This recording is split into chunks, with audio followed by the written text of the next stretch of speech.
नमस्कार. संघर्ष वृत्तवाहिनीमध्ये आपलं स्वागत. घेऊया ठाणे आणि आसपासच्या परिसरामधील घडणाऱ्या महत्त्वाच्या घडामोडींचा आढावा. मुंब्र्यातून महात्मा गांधींनी प्रवास केला आहे. ज्या मुंब्र्याला गांधीजींचे पाय लागले आहेत तिथे लढाईची गोष्ट करणे योग्य नाही. जर घाबरत असतो तर लढलोच नसतो. माझी लढाई ही विचारधारेची आहे असं प्रतिपादन डॉक्टर जितेंद्र आव्हाड यांनी केलं आहे.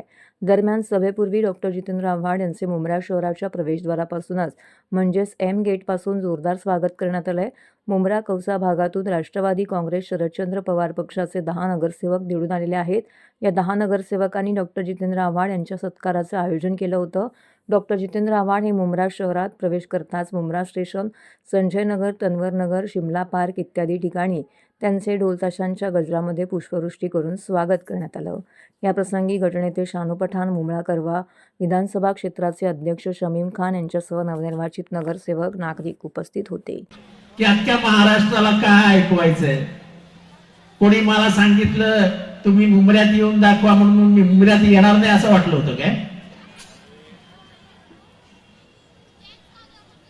अरे उद्या मला जंगलात सांगितलं ना वाघाने ये, तर मी जंगलात सुद्धा जाऊन येईन. मला काही फरक पडत नाही. अरे इथल्या लोकांनी इतनं प्रेम केलंय रे, इतनं.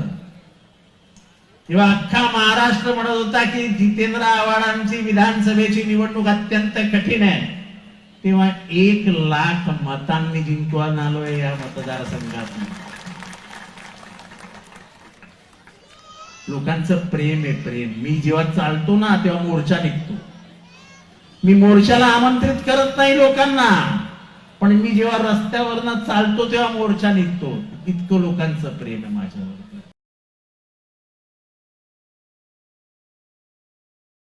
राज्य सरकारकडून मुंबईत उभारण्यात येणाऱ्या विहार भवनासाठी मोठ्या प्रमाणामध्ये निधी मंजूर करण्यात आला आहे. या निर्णयाच्या निषेधार्थ ठाण्यातील नितीन कंपनी परिसरामध्ये मनसेच्या वतीने या बॅनरच्या माध्यमातून सरकारच्या धोरणावरती जोरदार टीका करण्यात आली. बॅनरवर भवन नाही संदेश आहे या मथळ्याखाली व्यंगचित्रातून सरकारच्या धोरणावरती थेट निशाणा साधण्यात आलेला आहे.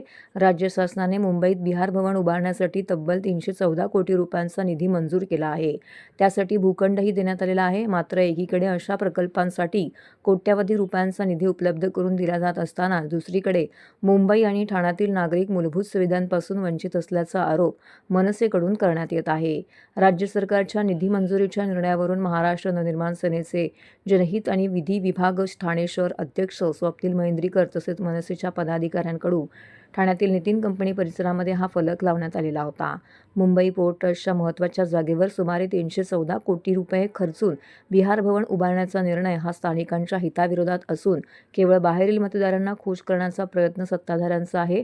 मुंबईत आजही सर्वसामान्य नागरिकांना आरोग्य, निवारा आणि मूलभूत सुविधांसाठी झगडावं लागत असताना अशा प्रकारचे प्रकल्प प्राधान्याने राबवणे अन्यायकारक आहे. याविषयी अधिक माहिती मनसेचे जनहित व विधी विभागाचे ठाणे शहर अध्यक्ष स्वप्नील महेंद्रीकर यांनी प्रसारमाध्यमांशी बोलताना दिली आहे. की सर्वात पहिला म्हणजे विहार भवन हे बिहारमध्ये बांधा, इकडे बांधायची काय गरज आहे? आज जे गोदी कामगार आहेत, जे जवळजवळ 2,500 गोदी कामगार आहेत, ते घरापासून वंचित आहेत, त्यांच्याकडे घरं नाहीये. तर सगळ्यात पहिला त्यांना घरं द्या. भवनची काही इथे गरज नाहीये. कारण आपण बघत असेल की मुंबईमधील सरकारी रुग्णालय झाले, रस्ते झाले, पोल्युशन झाले, या सगळ्या परिस्थितीपासून मुंबईतील जो मराठी नागरिक आहे तो त्रस्त आहे.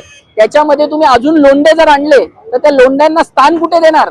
आज हॉस्पिटलमध्ये बेड नसल्या कारणाने मुंबईमध्ये लोक बाहेर मरतायत. त्यांना ऑपरेशनसाठी आज बिहारी नेते काय बोलतायत की कॅन्सर पेशंटसाठी इथे आम्ही ते भवन बांधतोय. माझं हे म्हणणं आहे की पहिला जिकडे 3-3, 4-4 महिने महाराष्ट्रातील मुंबईतील स्थानिक नागरिकांना ऑपरेशनसाठी थांबावं लागतं कॅन्सरचं, तर तुम्ही अजून आले तर मग इकडचा स्थानिक नागरिक काय करणार? तो कुठे जाणार? भवन 300 कोटीचा नाही 500 कोटीचा बांधा, पण बिहारला बांधा. धर्मवीर दिघे यांना अभिप्रेत असलेल्या समाजकारणाचा कित्ता गिरवत अभिनय कट्टा व वी आर फॉर यू संस्थेने दिवंगत आनंद दिघे यांना धर्मवीर कला कौशल्य मोफत प्रशिक्षण योजनेची रुजवात ठाण्यामध्ये करून अनोखे अभिवादन केलेलं आहे. धर्मवीर आनंद दिघे यांच्या 75व्या जयंतीनिमित्त दरवर्षीप्रमाणे अभिनय कट्टा वी आर फॉर यू या संस्थेचे किरण नागती यांच्या वतीने आठवणीतले धर्मवीर या कार्यक्रमाचं आयोजन करण्यात आलं होतं. ठाण्यातील भास्कर कॉलनी येथे स्वामी समर्थ मठ या ठिकाणी किरण नागती यांनी यावेळी धर्मवीर आनंद दिघे यांच्यासोबतच काही आठवणी आणि किस्से यानिमित्त दृगोचर केला आहे. या कार्यक्रमाच्या माध्यमातून ठाणेकरांनाही साक्षात धर्मवीर अनुभवता आले. या प्रसंगी माजी नगरसेवक भास्कर पाटील, महादेव जगताप, बाळा गवस, टीसा संस्थेचे पदाधिकारी उपस्थित होते. धर्मवीरांच्या विद्यार्थ्यांप्रती तसेच भगिनींबाबतची आपुलकी समाजात पुन्हा रुजवण्याचा संकल्प किरण नागती यांच्या माध्यमातून केला जातोय. त्यानुसार टीसासह विविध संस्थेच्या सहयोगाने धर्मवीर कला कौशल्य प्रशिक्षण या योजनेचा शुभारंभ करण्यात आलेला आहे. या योजनेअंतर्गत महाविद्यालयीन विद्यार्थी तसेच 45 वयोगटातील महिलांना विविध शैक्षणिक अभ्यासक्रम, लघु उद्योग, प्रशिक्षण व कोर्सेस मोफत देण्यात येणार आहेत, अशी माहिती आयोजक किरण नागती यांनी दिली आहे. खरं तर धर्मवीर आनंद दिघे साहेबांच्या जयंतीनिमित्त आपण दरवर्षीच अभिनय कट्ट्याच्या माध्यमातून आठवणीतले धर्मवीर असं हा उपक्रम करत असतो. आणि धर्मवीरांच्या अनेक आठवणी आहेत. प्रत्येकाची एक आठवण म्हणजे मला असं वाटतं कुठेतरी ऊर्जा देणारा तो विषय असतो आणि त्या कुठेतरी ऊर्जेवरच आम्ही पुढचा काळ घालवत असतो. पण यंदा आपण धर्मवीर कला कौशल्य प्रशिक्षण योजना या योजनेचा शुभारंभ करतोय. वेगवेगळ्या संस्था आपल्याशी कनेक्ट झालेल्या आहेत. त्याच्यामध्ये टीसा नावाची ही सुद्धा एक संस्था कनेक्ट झाले आणि विद्यार्थ्यांसाठी मग ते कॉलेज गोईंग विद्यार्थ्यांसाठीचे काही कोर्सेस असतील, महिलांसाठी म्हणजे अगदी वयोगट 45 पर्यंत असलेल्या महिलांसाठीचे वेगवेगळे कोर्सेस असतील, हे प्रशिक्षण मोफत देण्यात येणार आहे.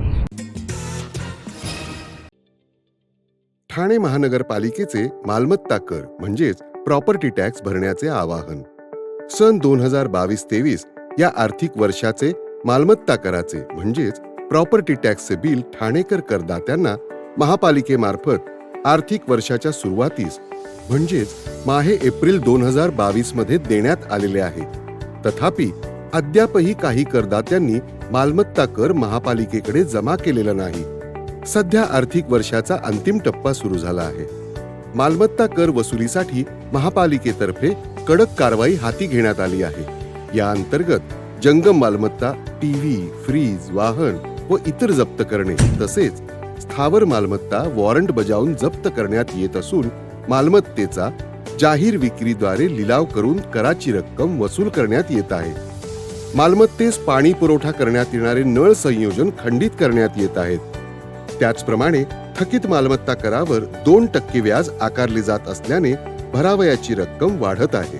आपला मालमत्ता कर propertytax.thanecity.gov.in या लिंकद्वारे तसंच गुगल पे, फोन पे, पेटीएम याद्वारे ऑनलाईन पद्धतीने करण्याची सुविधा उपलब्ध करून दिली आहे.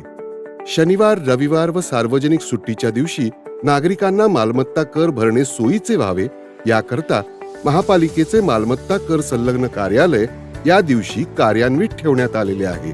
तरी मालमत्ता कर वसुलीची अप्रिय कारवाई टाळण्याच्या दृष्टिकोनातून मालमत्ता कर भरून महापालिकेस सहकार्य करावे. धन्यवाद. शेट NKTT ज्युनियर कॉलेजचा वार्षिक स्नेहसंमेलन आणि पारितोषिक वितरण समारंभ 27 जानेवारी 2026 रोजी पार पडला. हा सोहळा अत्यंत उत्साहात आणि थाटामाटात साजरा करण्यात आला. विद्यार्थ्यांच्या सर्वांगीण विकासाचे दर्शन घडवणे आणि त्यांच्या शैक्षणिक, सांस्कृतिक तसेच सहशालेय यशाचं कौतुक करणे हा या कार्यक्रमाचा मुख्य उद्देश होता. कार्यक्रमाची सुरुवात आदरणीय उपस्थित मान्यवरांच्या स्वागताने झाली. यावेळी नानजीबाई खिमजीबाई ठक्कर ठाणावाला तसेच अभिनेता अभिषेक देशमुख, प्राचार्य इंडो स्काइप्स ग्लोबल स्कूल ठाणेच्या डॉक्टर निकिता कोठारी, सचिव नटवरलाल विरजीबाई ठक्कर, प्राचार्य श्रीमती लिडिया सलियान इत्यादी मान्यवर उपस्थित होते. या व्यतिरिक्त शिक्षक, पालक आणि गुणवंत विद्यार्थी देखील उपस्थित होते. कार्यक्रमाची संकल्पना माइंड, मशीन आणि मॅजिक अशी होती, जी प्रामुख्यानं AI संबंधित होती. त्यानंतर मुख्य अतिथी आणि उपस्थित इतर मान्यवरांचे पुन्हा एकदा स्वागत आणि सत्कार करण्यात आला.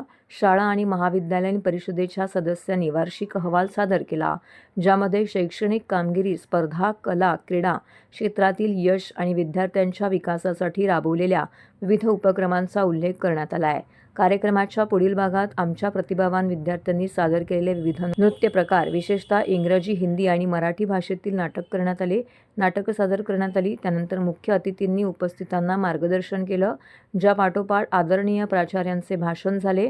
माननीय अध्यक्षांनी आपल्या प्रेरणादायी आणि शांत भाषणामध्ये उपस्थितांना संबोधित केले. हा सुंदर कार्यक्रमाचा समारोप चालू शैक्षणिक वर्षाच्या पारितोषिक वितरणाने झाला, ज्याची सर्व स्पर्धक आतुरतेने वाट पाहत होते. महाराष्ट्राचे लाडके उपमुख्यमंत्री एकनाथ शिंदे आणि शिवसेनेचे युवा खासदार डॉक्टर श्रीकांत शिंदे यांच्या वाढदिवसाच्या औचित्याने युवासेना कार्याध्यक्ष पूर्वेश सरनाईक यांच्यातर्फे ओवळा माजिवडा विधानसभा मतदारसंघातील शालेय विद्यार्थ्यांसाठी 1 लाख वह्यांचं वाटप करण्यात येणार आहे. सदर उपक्रम 31 जानेवारी 2026 ते 1 फेब्रुवारी 2026 या दरम्यान राबवण्यात येत आहे. हिंदू हृदय सम्राट स्वर्गीय बाळासाहेब ठाकरे आणि धर्मवीर स्वर्गीय आनंद दिघे साहेबांची समाजकारणाची शिकवण एकनाथ शिंदे आणि डॉक्टर श्रीकांत शिंदे पुढे नेत आहेत. वाढदिवस म्हणजे आनंद साजरा करणं नव्हे, तर जनसेवेची ही अनोखी संधी आहे. जनसेवेतून या दिवशी मायबाप जनतेच्या मिळणाऱ्या शुभेच्छा आणि आशीर्वाद अधिक लाख मोलाचे आहेत. म्हणून युवासेनेतर्फे गरजू विद्यार्थ्यांना वह्यांचे वाटप करण्यात येत आहे. ही शैक्षणिक मदत लाखो मुलांच्या चेहऱ्यावरती आनंद आणि समाधान आणेल, असं यावेळी पूर्वेश सरनाईक यांनी सांगितलं. 31 जानेवारी रोजी सायंकाळी 6 ते 9 दरम्यान शिवसेना शाखा क्रमांक 10, लोकमान्य नगर, पाडा नंबर 4, शिवसेना मध्यवर्ती शाखा, पाडा नंबर 2, लोकमान्य नगर, शिवसेना शाखा वर्तकनगर, भीमनगर, शिवाईनगर, कोकणीपाडा, नळपाडा, गांधीनगर, माजिवाडा गाव, हनुमान मंदिर वाघबीळ, सरस्वती शिवसेना शाखा आनंदनगर, हनुमान मंदिर ओवळा या ठिकाणी वह्यांचं वितरण करण्यात येणार आहे. वंदनीय गुरुवर्य धर्मवीर आनंद दिघे साहेब यांच्या जयंतीनिमित्त उपमुख्यमंत्री एकनाथ शिंदे यांनी ठाण्यातील त्यांच्या समाधीस्थळी दर्शन घेतलं. त्यांनी गुरुवर्य आनंद दिघे यांना कृतज्ञता व्यक्त करत आनंद दिघे साहेबांचे स्वप्न असणारा ठाणे महापालिकेवरील भगवा झेंडा कायम फडकवत ठेवण्याचं कार्य आपण पूर्ण करत आहोत, असं ठामपणे सांगितले. या प्रसंगी बोलताना उपमुख्यमंत्री शिंदे म्हणाले की आनंद दिघे साहेब यांच्या जयंतीनिमित्त दरवर्षी समाजोपयोगी आणि लोकाभिमुख उपक्रम राबवले जातात. समाजकारण आणि लोकहित हेच त्यांच्या विचारांचं केंद्र होतं. त्यांच्या प्रेरणेने आणि आशीर्वादाने ठाणे महापालिकेवरती धर्मवीरांनी लावलेला भगवा यंदा अधिक तेजाने फडकत असून यापूर्वीचे सर्व विजयाचे विक्रम या निवडणुकीत मोडीत काढले गेले आहेत. ते पुढे म्हणाले की ठाणे जिल्हा हा शिवसेनेचा बालेकिल्ला आहे आणि तो कायम राखण्याचं काम आपण केलं आहे. कल्याण, डोंबिवली आणि उल्हासनगर महापालिकांवरही भगवा झेंडा फडकला आहे. संपूर्ण महाराष्ट्रात बाळासाहेब ठाकरे यांच्या विचारांवरती चालत शिवसेना पुढे जात आहे. नुकत्याच झालेल्या विधानसभा निवडणुकांमध्ये शिवसेना राज्यात 2ऱ्या क्रमांकाचा पक्ष ठरली. ही आपल्या सर्वांसाठी अभिमानाची बाब आहे. नगर परिषद आणि महापालिका निवडणुकांमध्येही शिवसेनेने 2रा क्रमांक पटकावला आहे. त्यामुळे पक्षाची ताकद राज्यभर वाढताना दिसत आहे. तर हे होतं संघर्ष वृत्तवाहिनीचं आजचं बातमीपत्र. उद्या पुन्हा भेटू याच वेळी याच ठिकाणी ताज्या घडामोडींसह. तोपर्यंत नमस्कार.